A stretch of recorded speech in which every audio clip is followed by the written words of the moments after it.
সগনে V সম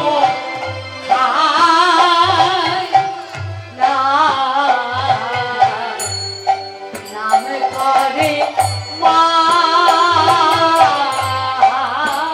সকালে সঘনে বিষম খায় না ওরে নাম করে মা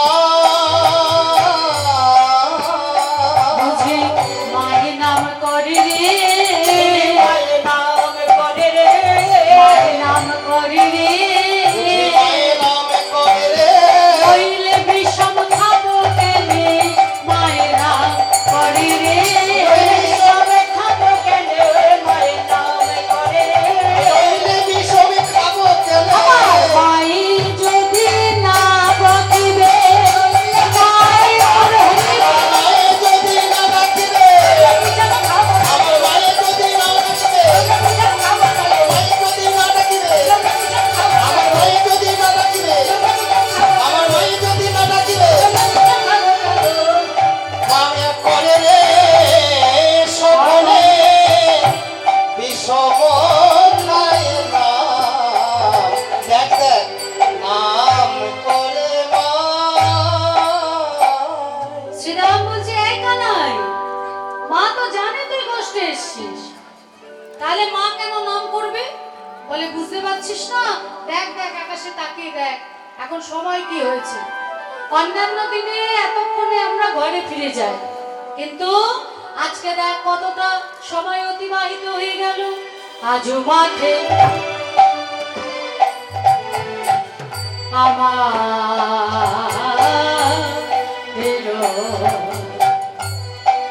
আজও মাঠে আমাদেরও বিলম্ব দেখিয়া ও ওরে আজু মাঠে আমাদের বিলম্ব দেখিয়া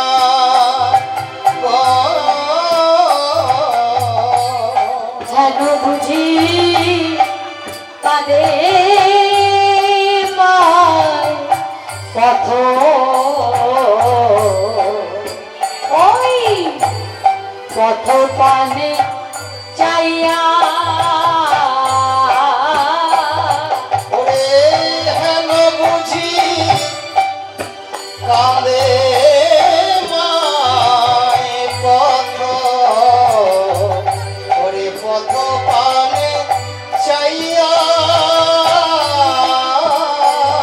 আমার মা বুঝি কাঁদে রে মা বুঝি কাঁদে রে আমার মা বুঝি কাঁদে রে আমার মা বুঝি কাঁদে রে হইলে বিষম খাবো কেনে মা বুঝি কাঁদে রে বিষম খাবো কেনে মা বুঝি নাম করে রে আশপতি চেয়েছে মা বুঝি কাঁদে রে আমার পথে চেয়েছে মা বুঝি কাঁদে রে আশপতি চেয়েছে মা বুঝি কাঁদে রে আমার পথে চেয়েছে গোপাল গোপাল গোপাল বলে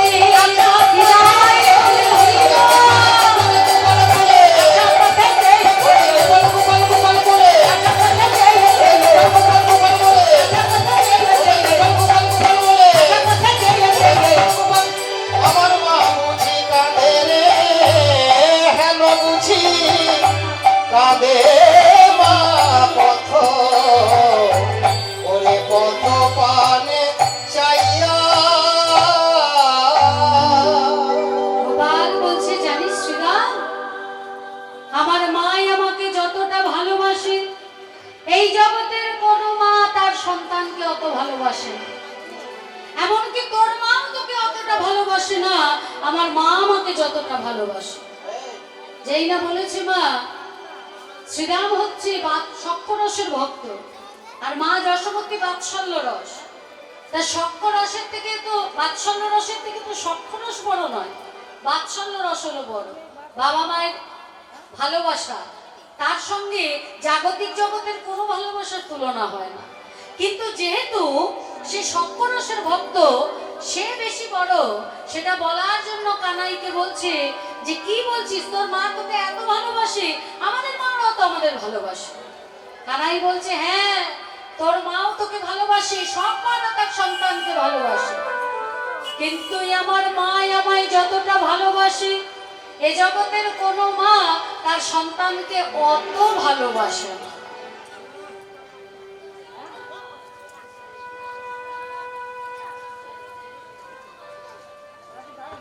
জয় রাধে। কি বলছে? ওরে বাবা, কি বলছে আজকে গোপাল? বলছে যে আমার মা আমায় যতটা ভালোবাসে এই জগতের কোনো মা তার সন্তানকে ভালোবাসে না। ঠিক বলেছে? হ্যাঁ কি না? ঠিক বলেছে কি মা? ঠিক বলেছে না? আচ্ছা বেশ, বলুন দেখি, সারাদিনে ছেলে মেয়েকে কবার খেতে দেন? 3 বার। এদিকে মায়েরা, ছেলে মেয়েকে কবার খেতে দেন সারাদিনে? কবার খেতে দেন? খেতে দেন না?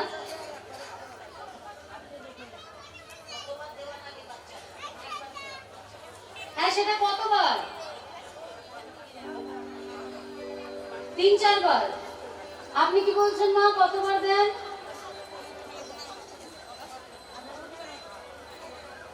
সব সময় খেলে পেট ফুলে যাবে না? আমাদের কি ছেলে মেয়ে হয়নি? সব সময় যদি বাচ্চাকে খাওয়াতে দেখে পেট ফুলে যাবে না? যাবে না? ও মা, কি বলছে সব মায়েরা? আপনারা কবার দেন? 3 বার, 4 বার, যতবার চাইবে তখন তো বলবেন যে এত যদি সঙ্গে বারবার খেতে থাকিস ওরে পেট ফুলে যাবে রে, পেট গরম হবে, তখন সমস্যা হয়ে যাবে, বলেন না? সাধারণত আমরা মায়েরা আমাদের সন্তানকে 4 বার বা 5 বার সেবা দিই। হ্যাঁ, একদম কচি বাচ্চা হলে সেটা আলাদা ব্যাপার, কারণ তার একবার যদি বাথরুম হয়, যেটুকু সে দুধ খায় সেটা বেরিয়ে যায়, তখন সে খিদে আবার কাঁদে, তখন তাকে দিতে হয়। কিন্তু তাও মা যশোমতী যতবার দিতে, এই জগতের মায়েরা কচি বাচ্চা হলেও অতবার দেন না। এক দণ্ডে 10 বার। এক দণ্ড হলো 24 মিনিট। তখনকার দিনে তো আর ঘড়ি ছিল না, ওই সূর্যের গতিবিধি, তাই দেখে সময় নির্ধারণ করা হতো। তাহলে 24 মিনিটে মা যশোমতী 10 বার দিতেন। আপনারা দেন? বললে হলো কচি বাচ্চা সারাদিন 24 মিনিটে 10 বার, যা আমরা কেউ দিই না। তাই আজকে কানাই বলছে আমার মা আমায় যতটা ভালোবাসে এ জগতের কোনো মা তার সন্তানকে ভালোবাসে না, এমনকি তোর মাও না। সঙ্গে সঙ্গে শ্রীরাম বলে উঠল, জানি জানি তোর মা তোকে কত ভালোবাসে, কত ভালোবাসে। সামান্য নমনীর তরে তাই বেঁধেছিল ওই জমাল অর্জুন গাছে। জমাল অর্জুনের গাছে। তা এখানে একটা কথা আছে বাবা, জমাল অর্জুন গাছে বাঁধেননি, বেঁধেছিলেন উদুকলের সঙ্গে। একটা দিক দড়ির, একটা দিক উদুকলে আর একটা দিক আমার গোপালের কোমরে। সেই জন্য হলো দামোদর। দাম শব্দের অর্থ হলো দড়ি, উদর মানে পেট, কোমরে বেঁধেছিলেন, পেটে বেঁধেছিলেন, তাই দামোদর। যে দামোদর ব্রত আমরা পালন করি কার্তিক মাসে। তা কেন মা গোপালকে বাঁধলেন? প্রত্যেক দিন গোপাল বৃন্দাবনে সকল ব্রজগোপীদের ঘরে গিয়ে ননি চুরি করে খায়। শুধু যে ননি খায় তা নয়, ভাণ্ড ভাঙে, চারিদিকে ছড়ায় ছেটায়, কত উপদ্রব করে। আর গোপীরা এসে এসে নালিশ করে, এই যশোদা তোর ছেলে এই করেছে, তোর ছেলে ওই করেছে, তোর ছেলে তাই করেছে। বলি তোর ছেলে জ্বালায় আমরা কি বৃন্দাবন ছেড়ে চলে যাব? তা মা আমার বলছে যে আমার ছেলে তো ছোট, দেখবেন মায়েরা ছেলের দোষ কখনো দেয় না, তাই না? মা কি বলবে, আমার ছেলে তো ছোট, আমার ছেলে কি অত বোঝে? বলি তোরা তো বয়স হয়েছে, একটু বুদ্ধি লাগাতে পারিস না? কি করে বল আমার ছেলে? আমার ছেলে ওপরে যদি নদীর বান্ড ঝুলিয়ে রাখিস, ও কি লাফিয়ে উঠে ভাঙতে পারবে? গোপীরা বলছে তুই কি ভাবছিস আমরা নদীর বান্ড ঝুলিয়ে রাখি না? ঝুলিয়ে রাখিস? বলে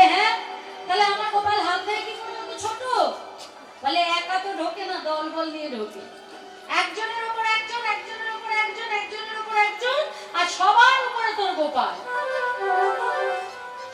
শুধু যে দধির ভাণ্ড পারে তা তো নয়, দধির ভাণ্ড পারে, নিজে খায়, সবাইকে খাওয়ায়, চারিদিকে ছিটায়, ভাণ্ড ভাঙে, কত উপদ্রব করে, এই জ্বালা আর সহ্য করতে পারছি না। যশোদা বলছে সংসার করতে গেলে একটু বুদ্ধি করতে হয়, কি মা, তাই না? সংসার বুদ্ধি না হলে হবে না, একটু বুদ্ধি খাটাতে হবে। তাই আজকে মা যশোমতী বলছে একটা কাজ করবি, ওই যে তুই ঘরে ঘরে গোপালের ননির ভাণ্ড সাজিয়ে রেখেছিস, সবার উপরে যে ভাণ্ডটা, ওই ভাণ্ডটা ফাঁকা রাখবি। বলছে সবার উপরে ভাণ্ডটা ফাঁকা রাখবি, তাতে কি হবে? গোপাল তো সবার আগে ওটা পারবে, আর পেরে যখন দেখবে তাহলে ননি নেই, ভাববে বাকিগুলোতেও নেই, তাহলে আর ভাণ্ড ভাঙবেও না, উপদ্রব করবে না। যশোদার কথায় গোপীরা বলছে তুই তোর ছেলেকে কতটা চিনিস, হ্যাঁ, আর আমাদের কি ভাবিস আমরা এটা করিনি? বলে করেছিলি, হ্যাঁ। তারপর কি হলো? বলে তোর ছেলে সবার উপরে উঠে যখন ওই উপরের ভাণ্ডটা দেখেছে, খুলে দেখছে ফাঁকা, হেসে হেসে বলছে দেখ দেখ গোপী কত চালাক, উপরের ভাণ্ডটাকে ফাঁকা রেখে দিয়েছে। তাই আমার জনার্দন বললেন,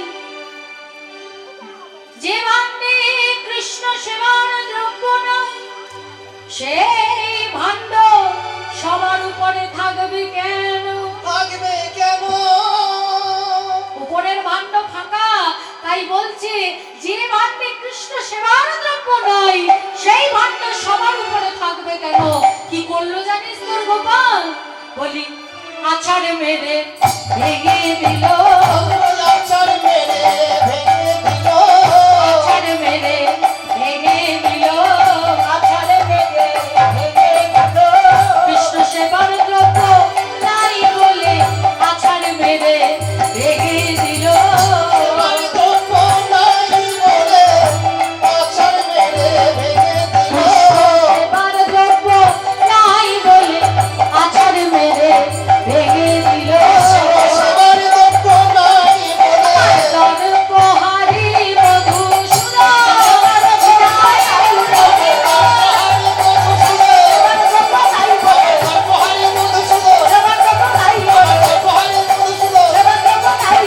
পহাড়ি মধুসূদন, পহাড়ি মধুসূদন আছাড় মেরে ভেঙে দিল। ভগবান আমার জীব জগতের উদ্দেশ্য বললেন, ওহে জীব, যে ভাণ্ডে কৃষ্ণ সেবার দ্রব্য নাই, ভাণ্ড অর্থাৎ হৃদয়, ভগবান নিজে মুখে বলছে, হে জীব, যে হৃদয়ে কৃষ্ণ সেবার দ্রব্য নাই, সেই হৃদয়ে আমি থাকি না। কৃষ্ণ সেবা, কৃষ্ণ প্রেম, কৃষ্ণ ভক্তিবিহীন ওই হৃদয়কে ওই ফাঁকা ভাণ্ডের মতো আমি ভেঙে চৌচির করে হরি দেব। বল, হরি বল, হরি বল। ভগবান হলেন ভাবগ্রাহী জনার্দন বাবা। মন্ডা মিঠাই, রাজভোগ যাই দিন না কেন, পরমান্ন সেটা আমার ভগবান গ্রহণ করে না। ভগবান কি গ্রহণ করে? ভক্তের ভাব। ভগবান ভক্তের ভাবটুকু গ্রহণ করে, ভগবান ভক্তের প্রেমাশ্রুটুকু গ্রহণ করে। কতটা ভাব, কতটা ভক্তি, কতটা প্রেম আছে ভক্তের মধ্যে, ওটাই আমার ভক্তে ভগবানের আহার। এই যে আপনারা বসে বসে ভগবানের নাম শুনছেন, আপনাদের কর্ণ মন থেকে শ্রবণে ভিতরে যাচ্ছে, শ্রবণ দিয়ে মননে যাচ্ছে। এখানে কে আছে? পরমাত্মা রূপী ভগবান। তিনি যখন ওটা শুনছেন, এটাই হলো তার আসল আহার। ভগবান অন্য কিচ্ছু নেন না, ভক্তির দ্বারা ভক্তের হৃদয়ে যেটা যায় সেটাই আমার ভগবান গ্রহণ করে। আর ভক্তিবিহীন, প্রেমবিহীন হৃদয়কে ভগবান আমার ওই খালি ভাণ্ডের মতো আছাড় মেরে ভেঙে দেয়। মা যশোমতী বললেন আর একটু বুদ্ধি কাটাতে হবে। বাড়িতে বয়স্ক মা যারা আছে, অনেক বয়স হয়ে গেছে, কাজকর্ম করতে পারে না, কিন্তু বসে থাকতে পারবে, সেই রকম কোন মাকে ওই দরজায় পাহারাদার হিসাবে তুই নিযুক্ত কর।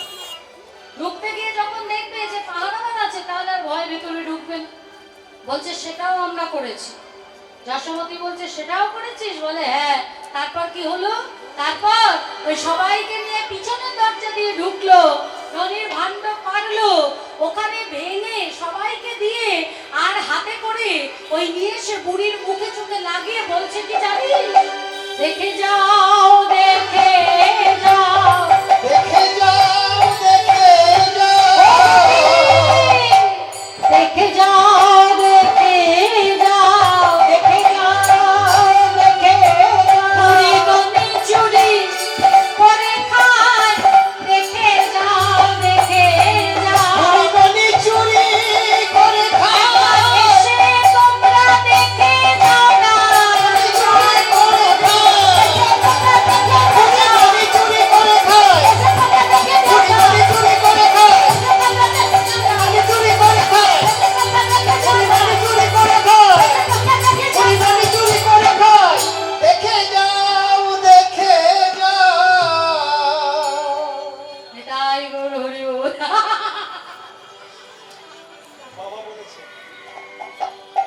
নিতাই গৌর হরি বল হরি বল।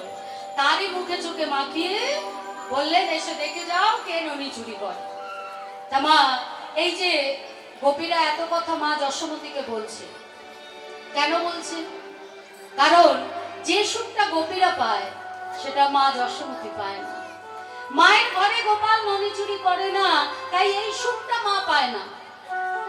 সেই জন্য গোপীরা মাকে এই সুখটা দেওয়ার জন্য বলছে। আপনারা এটা ভাববেন না যে যশোমতীকে নালিশ করছে, নালিশ করছে না মা। কারণ এই যে গোপাল গোপীদের ঘরে যায়, নদী খায়, ভাণ্ড ভাঙে, কত উপদ্রব করে, এতে কিন্তু গোপীরা খুশি হয়। কেন? তারা যখন প্রভাতকালে ওই নদী বার করে মা, ভোরবেলা ছাড়া তো নদী ওঠে না। আর আমাদের ভজনটাও সেটা, শৈশবেতে কৃষ্ণ ভজে কৃষ্ণ পাবার আসে, যৌবনেতে কৃষ্ণ ভজে কৃষ্ণ আসে কিনা আসে, আর বার্ধক্যে কৃষ্ণ ভজে জমেরও তর আসে। ভজন করতে গেলে শৈশবকাল থেকে করতে হয়, তবে গিয়ে যৌবনে কিছুটা হলেও প্রাপ্তি হয়। আর যদি বলি বয়সকালে গিয়ে করব, সাদের হরিবলটুকু আর পরিষ্কার উচ্চারণ হয় না, হরি বলা আর হয় না। তাই বলছে তুলবি যদি মাখন ছানা সকাল সকাল তোল। বলছে যদি মাখন ছানা তুলতে হয় তাহলে সকাল সকাল তোল। যত বেলা বাড়বে তত কাজেতে বাঁধবে গন্ডগোল। বেলা হয়ে গেলে আর মাখন উঠবে না, ননি মাখন আর উঠবে না। তাই বৃন্দাবনে এখনো পর্যন্ত ব্রজ মাইরা ভোর 3:30-র সময় উঠে ওই ননি মাখন তোলে। তা এই যে গোপীরা ননি মাখন তোলে মা আসে, এই যে গোপীরা ননি মাখন তোলে, যখন ননি মাখন তারা পাত্রের মধ্যে রাখে তুলে তুলে, তখন কিন্তু তারা ননি মাখনকে বলে। তারা কি বলে মা? বলে আমার প্রাণ গো প্রাণ গোপালী,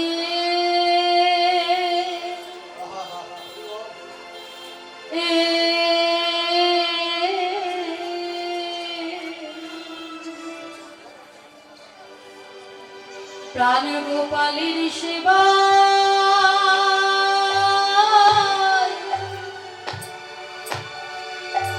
সেবাইলে গো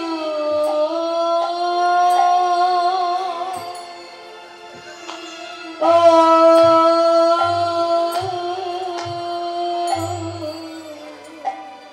গোপীরা ননি তুলি আর কেঁদে কেঁদে বলে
গো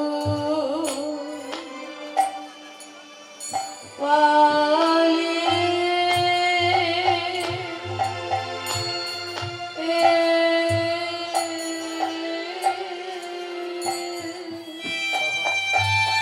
হরি বল হরি বল। প্রাণ গোপালের সেবা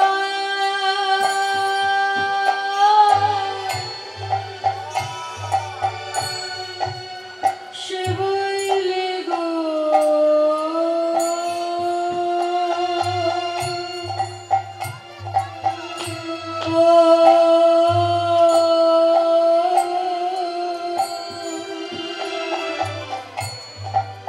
গোপীনামণি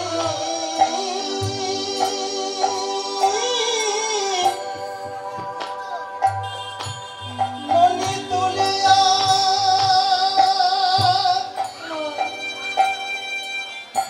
কেঁদে কেঁদে বলে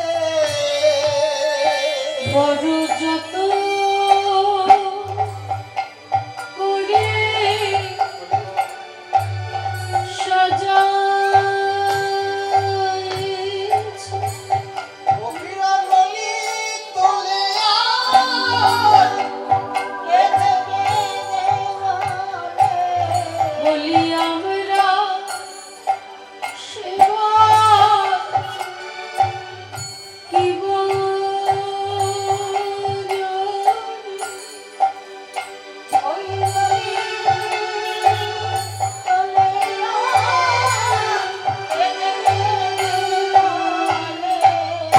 অল্প ভাগ্যে কৃষ্ণ সেবা হয় না।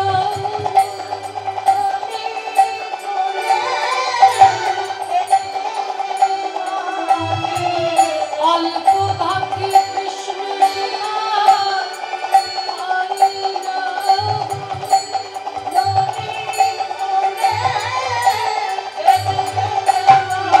বলি আমার সেবা কি বাজারি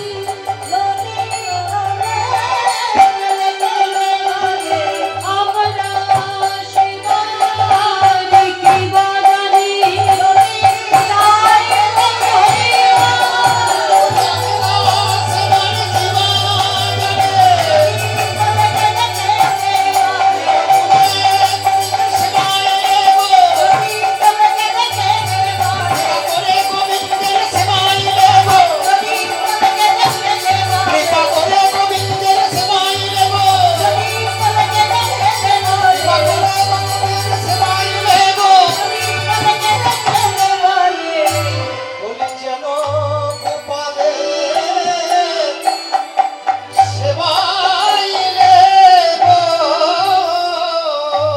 মাগো, গোপীরা যখন ননিবাখন তোলে তখন কেঁদে কেঁদে তারা বলে অল্প ভাগ্যে কৃষ্ণ সেবা হয় না মা। সুকৃতি না থাকলে কখনো কৃষ্ণ সেবা করা যায় না।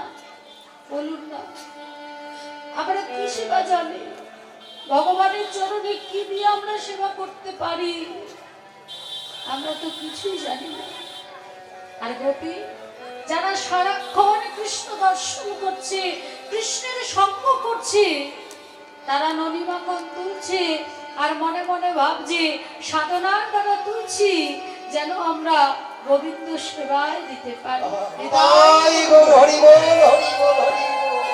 তাই যদি গোপাল তাদের ঘরে না আসে বাবা, তবে গিয়ে তাদের দুঃখ হয়, তবে গিয়ে কষ্ট হয়। মাকে বলছে এই সুখটা মা পায় না, কিন্তু ভক্তাধীন ভগবান মা যাতে সুখটা পায় সেই জন্য ভগবান আমার কি করলেন না নিজের ঘরে সেই দিন ননি চুরি করলেন। আর যখন নিজের ঘরে ননি চুরি করেছে সঙ্গে সঙ্গে মা আমার দড়ি এনে কোমরে বাঁধছে। প্রথমে বাঁধতে পারেননি, বাঁধতে গেছে আর 2 আঙ্গুল কম, ভাবছে বুঝি দড়িটা ছোট হয়ে গেছে, আরো দড়ি নিয়ে সোনার সঙ্গে জুড়ে আবার বাঁধতে গেছে, দেখছে সেই 2 আঙ্গুল কম।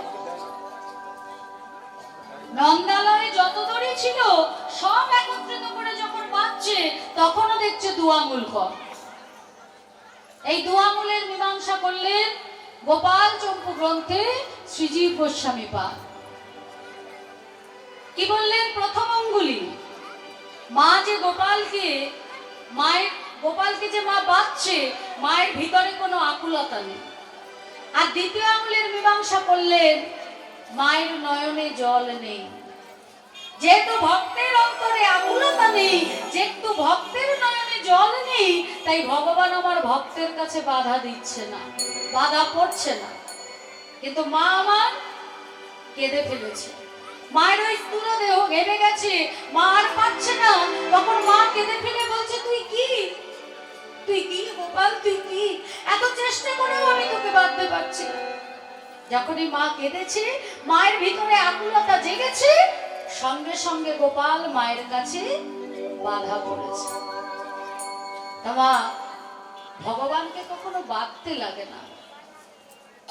ভক্তের মধ্যে যদি ভক্তি আকুলতা থাকে, ভগবানের নিজে এসে ভক্তের কাছে বাধা দেয়, বলে আমাকে বাঁধো। ভক্তের কি ক্ষমতা আছে ভগবানকে বাঁধবে, ভগবান যদি তার কাছে বাধা না পড়ে? তাই না? যে মা যশোমতী, সেও মানতে পারছে না। যতক্ষণ না আকুলতা, যতক্ষণ না প্রেমাশ্রু মায়ের মধ্যে এসছে, মা কেঁদেছে, ততক্ষণ বাঁধতে পারছে না। কেন? গোপাল ধরা দিচ্ছে না। মায়ের আকুলতা নেই, চোখে জল নেই। আর যখনই মা কেঁদেছে, তখনই মায়ের কাছে ভগবান ধরা দিয়েছে। একটা দিক কোমরে বাঁধলেন, উদরে, আর একটা দিক বাঁধলেন উদুফলের সঙ্গে। তা বেঁধে তো মা চলে গেছে। এবার গোপাল ভাবছে আমি হামাগুড়ি দিতে দিতে ওই জমাল অর্জুন গাছের পিছনে চলে যাব, জোরে দড়িটা ধরে টান দেবো। টান দিলে কি হবে? উদুফলটা ছিঁড়ে যাবে, আর আমি ছুটতে আমার সকালের কাছে চলে যাব। এই বলে গোপাল হামাগুড়ি দিতে দিতে যেই না জমাল অর্জুন গাছের পিছনে গেছে, যেই না জোরে দড়ি ধরে টান দিয়েছে, উদুফল ছিঁড়বে কি বাবা, উল্টে ওই জমাল অর্জুন গাছ উপড়ে আমার ভগবানের ঘাড়ের উপর পড়ে গেছে। তাই আজকে শ্রীরাম বলছে, যেদিন ওই জমাল অর্জুন তোর গায়ের উপর পড়েছিল, সেদিন তোর মা নন্দরানী কোথায় ছিল? জমাল অর্জুন তো একটা উদুফলের টানে ছিঁড়ে পড়তে পারে না, তাহলে এর মধ্যেও নিশ্চয়ই কারণ আছে। এই জমাল অর্জুন কে? এই জমাল অর্জুন হলো কুবেরের দুই পুত্র। এক হলো নলকুবের, আর এক হলো মণিগ্রীব। দেবর্ষি নারদের চরণে এরা অপরাধ করেছিলেন, তাই দেবর্ষি নারদ অভিশাপ দিয়েছিলেন যে তোমরা বৃক্ষে রূপান্তরিত হবে। যখন নিজেদের ভুল বুঝতে পেরে দেবর্ষির চরণে ক্ষমা চাইলো, দেবর্ষি বললেন সেই দিন তোমরা উদ্ধার পাবে, যেদিন ভগবান নররূপে লীলা করতে যাবে, তোমরা ভগবানের উপর পড়ে ভগবানের স্পর্শ পেয়ে তোমরা উদ্ধার পাবে। ভগবান দাপরে কৃষ্ণ হয়ে এসে তিনি জমাল অর্জুনকেও উদ্ধার করেছিলেন। তাহলে আজকে গোপাল আমার বলছে, শ্রীরাম,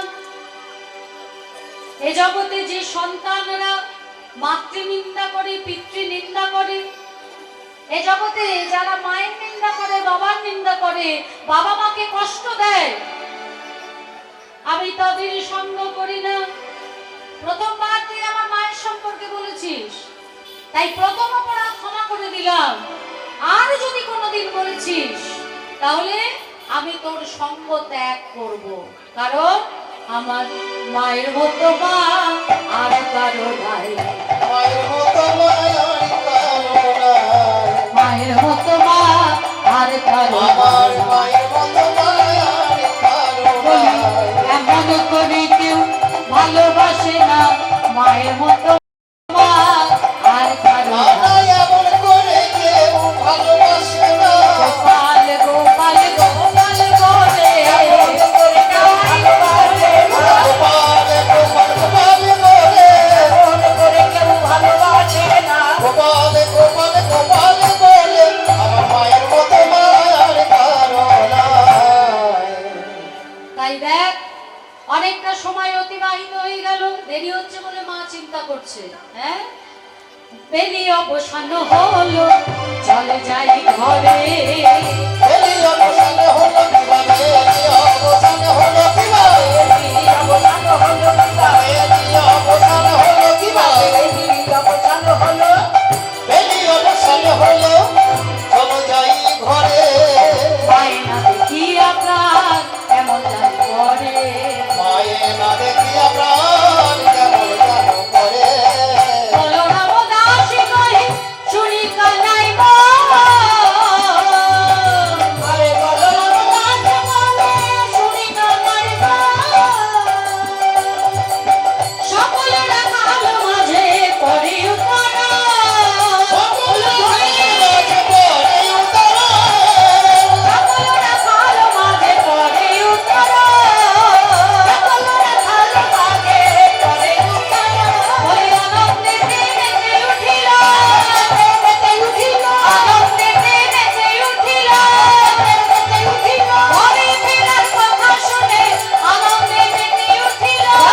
বাজাবি ততক্ষণ তো ধেনু ঘরে ফিরবে না।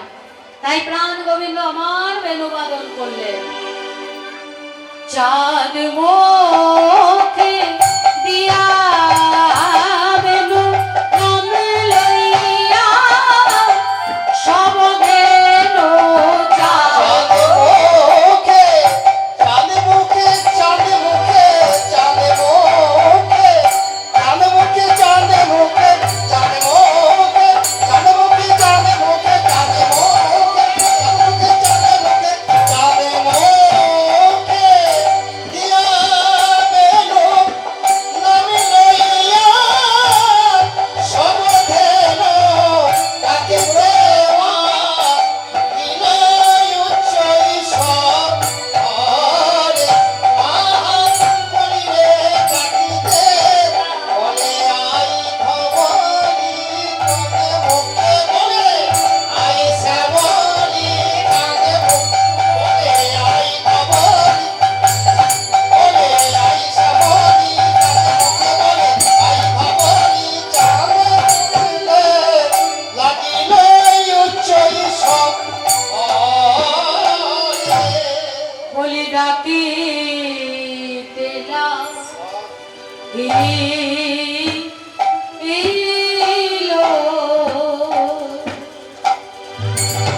লাগিলো রে উচ্চ স্বরে তারা ডাকিতে ডাকিতে লাগিলো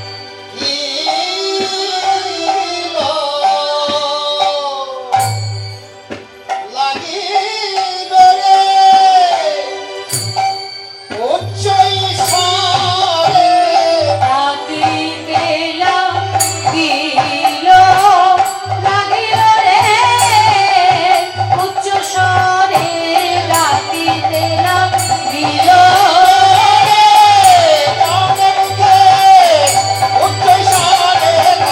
লাগিলো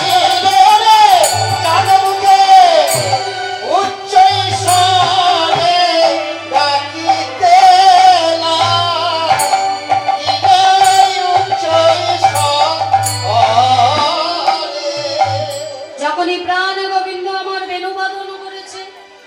এই বেনু হলো 12 আঙুল লম্বা। এই বেনু যখনই সেদিনকে বলেছি সময় শেষ হয়ে যাবে নট। আচ্ছা, বেনু হলো 12 আঙ্গুলি মানে 12 আঙুল লম্বা, আর মুরলি হলো 17 আঙুল লম্বা। তা মুরলির আওয়াজ হচ্ছে গুরু গম্ভীর। যখন গোবিন্দ মুরলি বাজান তখন ময়ূরীরা মনে করে আকাশে বুঝি মেঘ ডাকছে, তারা পেখম তুলে তারা নৃত্য শুরু করে। আর বেনুর আওয়াজ হচ্ছে খুব তীক্ষ্ণ, কারণ বাছুরিরা তারা তো অনেক দূরে দূরে চারণ করছে, তা যদি তীক্ষ্ণ আওয়াজ না হয় তাদের কর্ণমূলে প্রবেশ করবে না, তারা কিন্তু ফিরতে পারবে না। তাই আজকে ভগবান বেনু বাদন করলেন, আর বেনু শ্রবণ করার সঙ্গে সঙ্গে চাঁদ মুখে দিয়া বেনু নাম লইয়া সব ধেনু ছুটিতে লাগিল উচ্চ স্বরে। শুনিয়া কানুর বেনু ঊর্ধ্ব মুখে রায় রেনু, শুনিয়া কানুরে বেনু ঊর্ধ্ব মুখে ধাই ধেনু, শুনিয়া কানুর বেনু ঊর্ধ্ব মুখে রায় রেনু, শুনিয়া কানুরে বেনু ঊর্ধ্ব মুখে ধাই ধেনু, পুচ্ছ ফেলি পিঠের উপরে, পুচ্ছ ফেলি পিঠের উপরে, পুচ্ছ ফেলি পিঠের উপরে, পুচ্ছ ফেলি পিঠের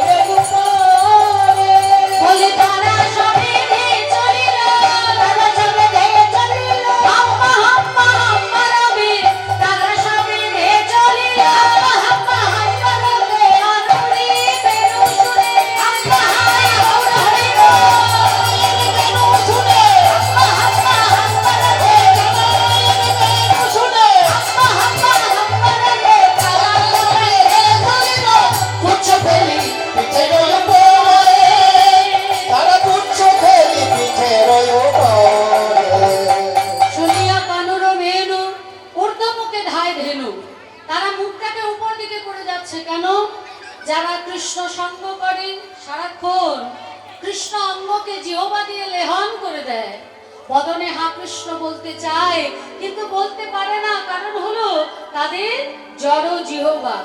এবার মুখের ভিতরে তো সবসময় তাদের জিহ্বায় তো ভিতরে তো কৃষ্ণ নাম চলে, মুখটা নিচে নামালে যে কৃষ্ণ নামের অমৃত পান করেছে বাবা সেই অমৃত পড়ে যাবে, তাই মুখ খানাকে উপর দিকে করে ছুটেছে আর লেজটা পিঠের উপরে। কেন?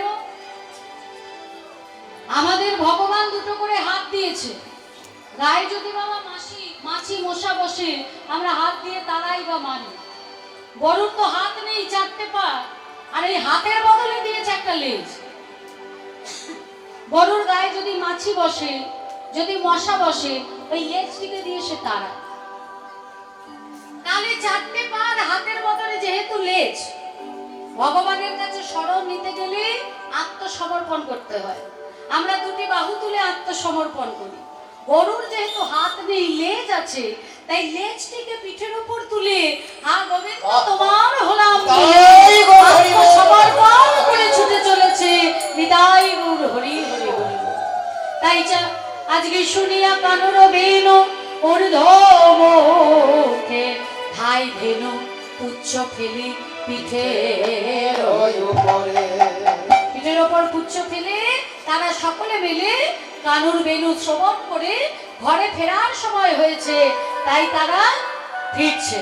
আর এদিকে অনুসারে বেনুরা ছুটিয়া রাখালো সব, অনুসারে বেনুরা বুঝিয়া রাখালো সব, অনুসারে বেনুরা বুঝিয়া রাখালো সব, অনুসারে বেনুরা বুঝিয়া রাখালো সব। তারাই আসিয়া মিলিল নিজ সুখে, তারাই আসিয়া মিলিল নিজ সুখে। যে বনে যে ধেনু ছিল ফিরাইয়া একত্র করিল, যে বনে যে ধেনু ছিল ফিরাইয়া একত্র করিল, চালাইল বকুলের মুখে, তারা চালাইল বকুলের মুখে, তারা চালাইল বকুলের মুখে, তারা চালাইল বকুলের মুখে, চালাইল বকুলের মুখে। তারা চালাইল বকুলের মুখে। যার যেখানে যা যা ধেনু ছিল সবাইকে একত্রিত করে ঘরে ফেরাচ্ছে। তাহলে এই উত্তর গোষ্ঠ বা ফেরত গোষ্ঠ লীলার মূল বক্তব্য, মূল শিক্ষা হলো কি না, পাল, পাল অর্থাৎ গরুর পাল।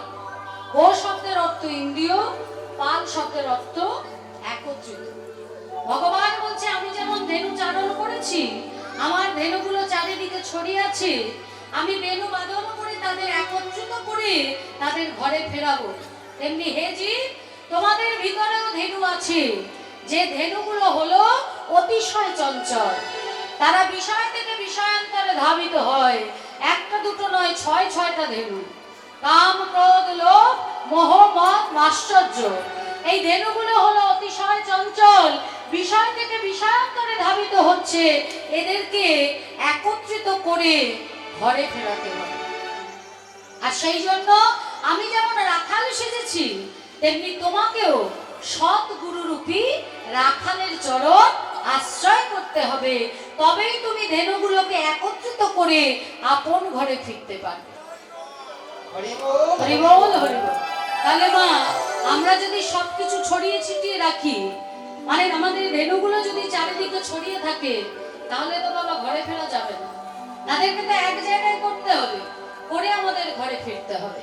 এটাই হলো উত্তর গোষ্ঠ বা ফেরত গোষ্ঠ লীলার মূল জীব শিক্ষা।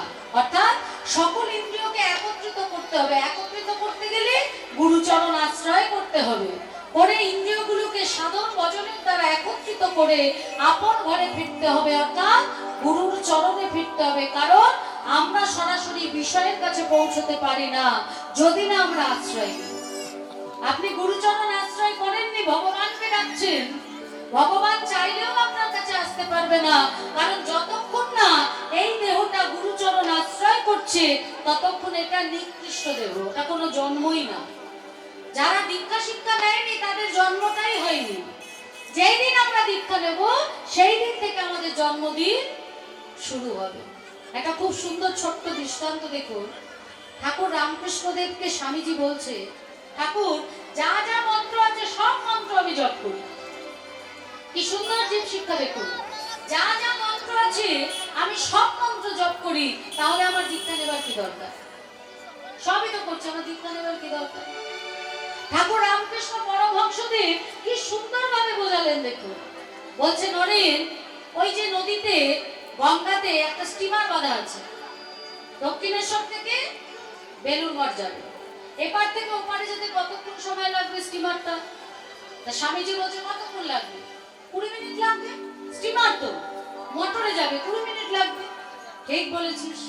আর স্টিমারটার পিছনে যে ডিঙি নৌকাটা বাঁধা আছে, ওটা এপার থেকে ওপার যেতে কতক্ষণ সময় লাগবে? বলে ওটা 40 মিনিট থেকে 1 ঘন্টা লাগবে ঠাকুর, কারণ ওটাকে বেয়ে নিয়ে যেতে হবে। তাহলে স্টিমার আগে পৌঁছবে, ওটা কিন্তু অনেক পরে পৌঁছবে। বলছে এটাও ঠিক বলেছিস। এবার বল দেখি, ওই স্টিমারের পিছনে যদি আমি ডিঙি নৌকাটাকে বেঁধে দিই, তাহলে ডিঙি নৌকাটা কতক্ষণে যাবে? বলে 20 মিনিটে পৌঁছে যাবে ঠাকুর। কেন? কারণ স্টিমারটা ডিঙি নৌকাটাকে টেনে নিয়ে চলে যাবে। নিতাই গৌর হরি বল। এখানে স্টিমার হচ্ছেন গুরুদেব, আর ডিঙি নৌকা হচ্ছে শিষ্য। যদি আমরা একা ভবনদী পার হতে যাই বাবা, সে অনেক সময় লেগে যাবে, আদৌ পার হবো কিনা জানি না। কিন্তু যখনই এই ডিঙি নৌকাটা গুরুরূপী স্টিমারের সঙ্গে মিশে যাবে, তখন স্টিমার এই ভাঙাচোরা ডিঙি নৌকাটাকেও টানতে টানতে নিয়ে গিয়ে অনায়াসে ভবনদী পার করে দেবে। তাহলে উত্তর গোষ্ঠ লীলার মূল জীব শিক্ষা হলো গুরুচরণ আশ্রয় করে সকল ধেনুগুলোকে একত্রিত করে আপন ঘরে ফেরা। আজকে সকল ধেনু একত্রিত করেছে, কিন্তু গোবিন্দ বাবা আজকে আমি বুঝতে পারছি না, শ্যামা সঙ্গীত হরি বল।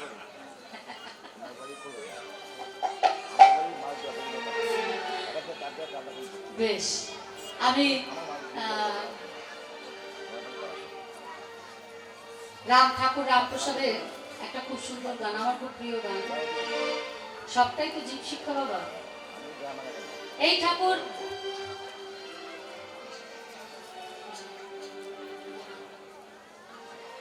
আচ্ছা আচ্ছা, এইদিকে একটু চেপে চেপে বসলে যারা দাঁড়িয়ে আছেন তারা একটু বসতে পারবে। যদি আপনারা একটু সহযোগিতা করুন, একটু চেপে চেপে আসুন, তাহলে যারা দাঁড়িয়ে আছে তারা একটু বসতে পারবে। জানি একবার বসে পড়লে নড়তে একটু অসুবিধা হয়, তো একটু নড়লে আবার ব্যায়াম হয়ে যাবে। মা একটু এগিয়ে আসুন।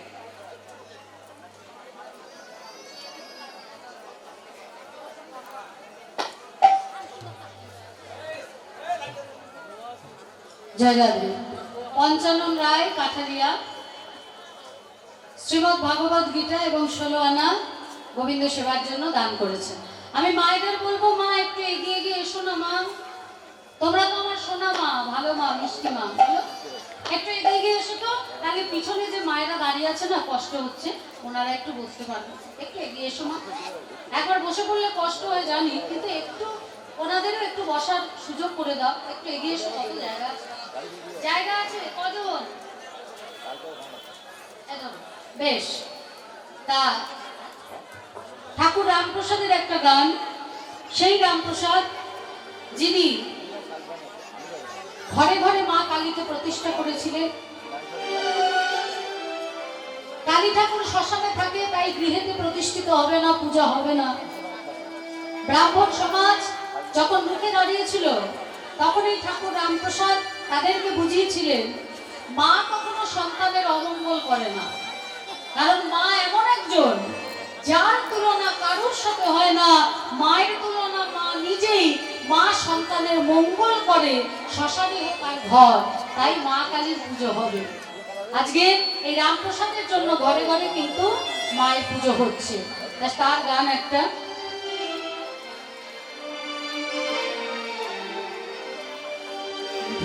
দেখ মন কেউ কারো মিছে ভ্রম ঘুমান জগতে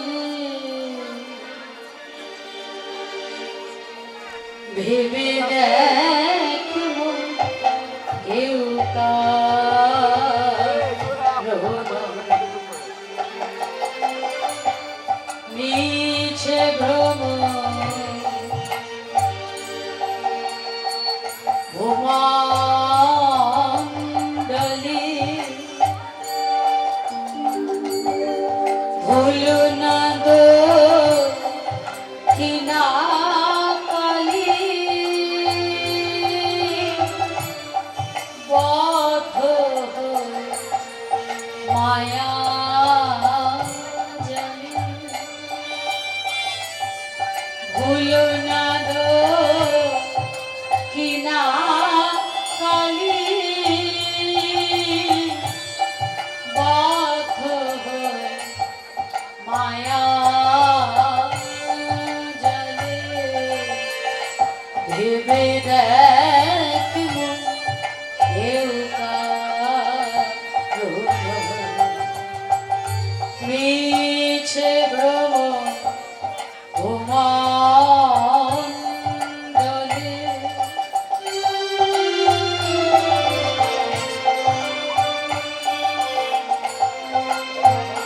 এই জগতে কেউ কারণ নয় বাবা। আপনজন খোঁজার জন্য আমরা শুধু ঘুরে বেড়াই, ছুটে বেড়াই, কিন্তু যে প্রকৃত আপন তাকে আমরা দেখতে পাই না। তাকে না দেখি মিথ্যে আপন যারা সাজে তাদের ধরার জন্য আমরা ছুটে যাই। তাই ঠাকুর বলছে কি, যার জন্য মর ভেবে সে কি তোমার সঙ্গে যাবে, যার জন্য মর ভেবে বলছে যার জন্য মর ভেবে সে কি তোমার সঙ্গে যাবে। এই মায়ার সংসারে এটা হচ্ছে রঙ্গমঞ্চ, নাট্যশালা। আমরা এক একটা চরিত্র নিয়ে অভিনয় করছি, সেটা অভিনয়। যার যখন ডাক আসবে তাকে চলে যেতে হবে। তাই যাকে আপন ভাবছি, যে ছাড়া আমরা কোনো কিছু দেখছি না, ভাবতে পারছি না, যখন প্রাণ পাখি উড়ে যাবে সেই প্রেয়সী, সেই কিন্তু সবার আগে ছুটে আসবে। উল্টে কি বলবে? বলবে কতক্ষণে ওই সব যাত্রী সব দেহটাকে নিয়ে যাবে, আর আমি এই জায়গাটাতে গোবর জল আর ঝাড়া পেটা দিয়ে এই জায়গাটাকে শুদ্ধ করব। তাই বলছে যার জন্য মর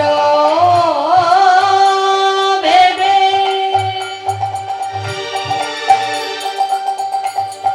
সে কি তোমার সঙ্গে যাবে, সেই প্রেয়সী দিবে ছাড়া, সেই প্রেয়সী দিবে ছড়া, অমঙ্গল হবে। তাহলে যতক্ষণ আমি বেঁচে ছিলাম আমি আপন ছিলাম না। এত ভালোবাসা, মৃত্যু এলে আমার সামনে দাঁড়াবে, মৃত্যু যেন তাকে নেয়, আমাকে ছেড়ে দেয়। হ্যাঁ, যখন যার সময় হয় তখন তাকে যেতে হবে। আমি দাঁড়াই, আপনি দাঁড়ান, যেই দাঁড়ান তাকে দেবে না। কিন্তু এত ভালোবাসা, সে মৃত্যু এলেও তাকে যেতে দেবে না। কিন্তু যখন প্রাণ তাকে উড়ে গেল, তখন গোবর ছড়া দিয়ে ঝাঁটা পেটা করতে শুরু করলো। কেন? যতদিন বেঁচে ছিল ততদিন ছিল মঙ্গল, আর যখন সে হয়ে গেল, চলে গেল, তখন হয়ে গেল অমঙ্গল। সেই প্রেয়সী দিবে ছড়া,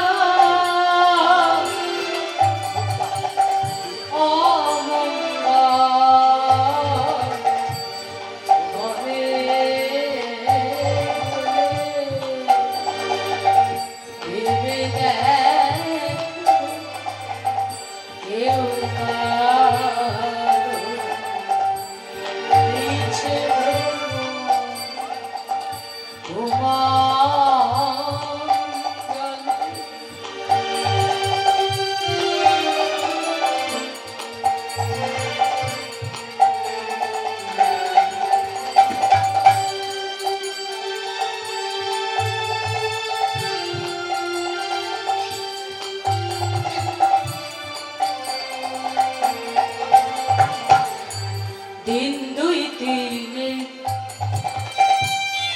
জন্য ভাবে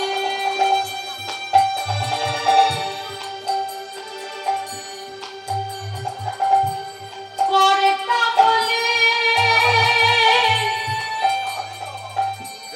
সবাই মানে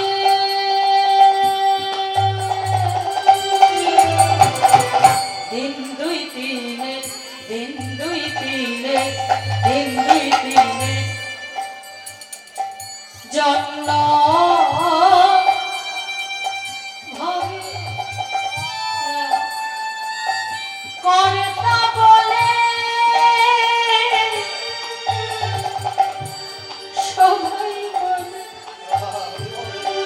যদি একটু অর্থবল থাকলো লোকবল থাকলো ক্ষমতা থাকলো আমি হলাম মালিক আসল মালিক পলকে হাসলো যখন সময় হলো আবির্ভাব ঘটলো আসল মালিকে আর যে এতদিন সাজা মালিক ছিল সে সাজাতেই চলে গেল দিন দুই তিনে জন্য ভাবে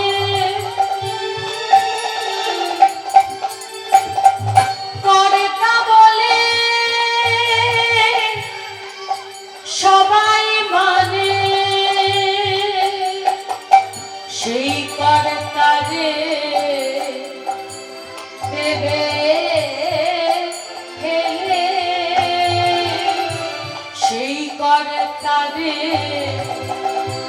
দেবে ফেলে কালে কর্তা এলে ভেবে দেখো কেউ কারো মিছে ভ্রম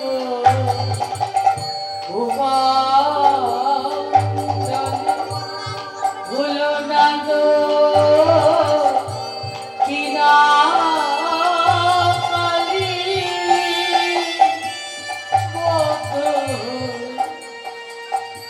মায়া জলে ভেবে দেখো কেউ কারো ভেবে দেখো কেউ কারো মিছে